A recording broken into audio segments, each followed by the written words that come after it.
একবার কি হয়েছে শোনেন। একবার এক সন্ত্রাসী এসেছে। সন্ত্রাসী আমাদের একটা ছোট প্রতিষ্ঠান ছিল, প্যারাসল নাম, ইংলিশ ক্লাব, প্যারাসল ইংলিশ ক্লাব। তো আমি আমার অফিসে বসে আছি, ছোট একটা অফিস, বসে আছি। আমি তাকে চিনতাম আগে থেকে, ভয়ঙ্কর, আমি তাকে ভয় পেতাম। খুলনা শহরে মোটামুটি সবাই চিনতো তাকে। তো আমি ওর যেই উনি ঢুকছেন আমার মোটামুটি আই স্টার্টেড কাপিং, কাপিং, আমার কাঁপাকাঁপি শুরু হয়ে গিয়েছে সত্যই। তো এসে আমি ভাবলাম যে আল্লাহ আল্লাহ যেন অন্য বিল্ডিং এ যাই, মানে অন্য রুমে, অন্য অফিসে যেন যায়, আমার সাথে না আসে। বাবা আমি কেবল দোকানটা খুলছি বাবা। সত্যই আমার অফিসে চলে আসছেন উনি। আমি চেয়ারে বসেছিলাম সম্ভবত এইভাবে, হঠাৎ করে জি হ্যালো, হ্যাঁ হ্যাঁ, আমার মুখ হ্যাঁ। তো উনি বুঝছে যে আমি ভয় পাইছি, বুঝছেন। আমার বলছে যে এই ইংলিশ ক্লাবটা কি আপনার? আমি বললাম জি ছিল তো, তো এখন এখন আপনি লইলেন, মানে ব্যাপারটা এরকম, আমার দরকার নেই বাবা। তো বলছি যে আচ্ছা শোনেন, শোনেন বলে টাকা দিয়েছে আমার দিকে, এমনি বুঝছেন, দুলেন টাকা। আমি আল্লাহ এখন কি করবো, তখন তো মানে 2 মিনিট 2 সেকেন্ড টাকা আছে, কিন্তু আমার 2 মিনিট 2 ঘন্টা চলে গেছে, মানে আমার দুনিয়া সব মানে এলোমেলো হয়ে যাচ্ছে আমার দুনিয়া। আল্লাহ এখন কি মাইক দেয় নাকি চান্দা চায় না কি করে আল্লাহ। আমাকে শোনেন, আপনি ভয় পেন না।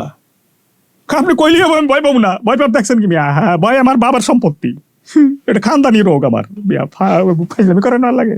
শোনেন, আমি একটু ইংরেজি শিখবো, আপনি শিখাইতে পারবেন? মানে দরাজ গলায় কথা বলছে, বুঝছেন, দরাজ গলা একেবারে, আপনি শিখাইতে পারবেন? তা আমি তখন একটু মানে একটু হালে একটু পানি পাইছি, বুঝছেন। আমি তখন ও ইংরেজি শিখবেন কবে থেকে?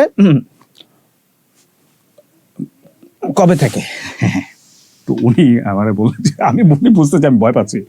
শোনেন, আপনি আপনি বসেন ঠিকঠাক মতো, বসেন। শেখা লাগবে এখন, ভর্তি হয়ে যাব। আর শোনেন, আবার কি? আমি বললাম জি বলেন। আপনার কোর্স ফি কত? আমি বললাম কোর্স ফি আছে, তখন ছিল 2500 টাকা। হ্যাঁ, আপনার দেয়া লাগবে না। আমি বললাম যে আপনি আসছেন আর 4-5 জন নিয়ে আসেন, কোনো সমস্যা নেই। মানে বোকাও, মানে ভয় পেলে মানুষ কত কিছু করে, বুঝছেন। আমার এখনো হাসি লাগে এসব চিন্তা হলে। তা আমার বলছে যে 1 পয়সা আমি কম দেবো না, ঠিক আছে, কোর্স ফি কত আপনার? আমি বললাম এ তো অন্যরকম সন্ত্রাসী। আমি বললাম জি 2500 টাকা। কি আপনার কিছু সাইন টাইন করা লাগবে, কিছু আছে দেন? তো আমি বললাম আছে, নেন। টাকাটা দিল, গুনে দিল। আমি আস্তে কাপা হাতে টাকাটা গুনলাম। আমার যাওয়ার সময় বলছে শোনেন, শোনেন কয়ে যদি এতক্ষণ চাইবে থাকেন তাহলে কেমন বাবা, আমার তো ভিতরে ভূমিকম্প হয়ে যায়। এখন আবার কি করে আল্লাহ জানে, ঠিক নাই, এ তো ঠিক নাই। শোনেন, আপনার যত ছাত্র আছে না, হ্যাঁ আছে তো, সবচেয়ে আমার সাথে ভালো সম্পর্ক আপনার হবে। আল্লাহ, এটা দোয়া করলো না বদদোয়া করলো আল্লাহ জানে। এটা বলে সে চলে গেল, গ্যাট করে আসলো। মোটরসাইকেলটা ছিল 125 হোন্ডা, গিট গিট গিট গিট গিট করে চলে গেল, বুঝছেন। আমি বললাম আল্লাহ, হ্যাঁ মনে হলো কানের 2 পাশে 2 গুলি গেছে, বুঝছেন। মজার ব্যাপার কি জানেন, ওনার সাথে আমার আসলে সবচেয়ে ভালো সম্পর্ক হয়, একবার ফ্রেন্ডশিপ হয়ে যায়, বুঝছেন। ও যা যা বলেছে এবং ওই যা যা বলেছে তাই হয়েছে। এবং আপনি অবাক হয়ে যাবেন, উনি খুব বেশি শিক্ষিত ছিলেন না, কিন্তু এত সুন্দর ইংরেজি শুরু করলেন বলা, বুঝেছেন। এত সুন্দর ইংরেজি উনি শিখলেন, আমি নিজে সারপ্রাইজড। আমি এই এক্সাম্পলটা দিচ্ছি এত বছর পরে আপনাদের কাছে, সঙ্গত কারণে তার নামটা বলছি না। হ্যাঁ, কারণ অনেক কিছু বলা হয়ে গিয়েছে। তো তো এখন দেখেন উনি চমৎকার ইংরেজি বলেন। He speak beautiful English, okay, and he speaks.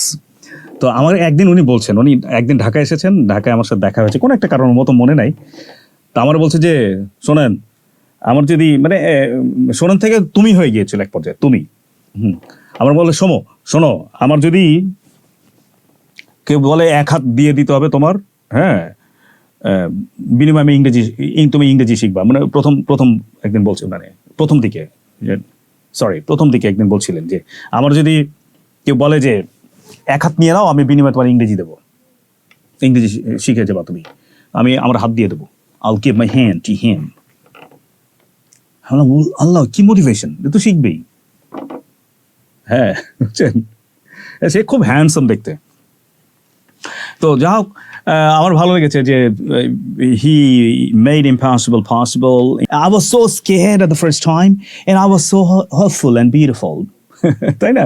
এবং আমি তাকে নিয়ে খুব আশাবাদী হলাম, সুন্দর হলাম। ঠিক আছে, ভালো লাগলো আমার কাছে। তো এইটা হচ্ছে জাস্ট মোটিভেশন, নাথিং এলস। আপনি যদি মোটিভেশনটা আনেন, সম্ভব। ওনার হাত দিতে হয়নি, কাউকে হাত দিতে হয়নি, কিন্তু উনি ইংরেজিটা শিখেছেন। He learned. It's a language. আপনার কি শিক্ষা দীক্ষা, কি খানদান, কি পরিবারের দেখার দরকার নাই। It's a language. আমরা বলি আম, ওরা বলে ম্যাঙ্গো। তো শিখতে এত কষ্ট কেন গো?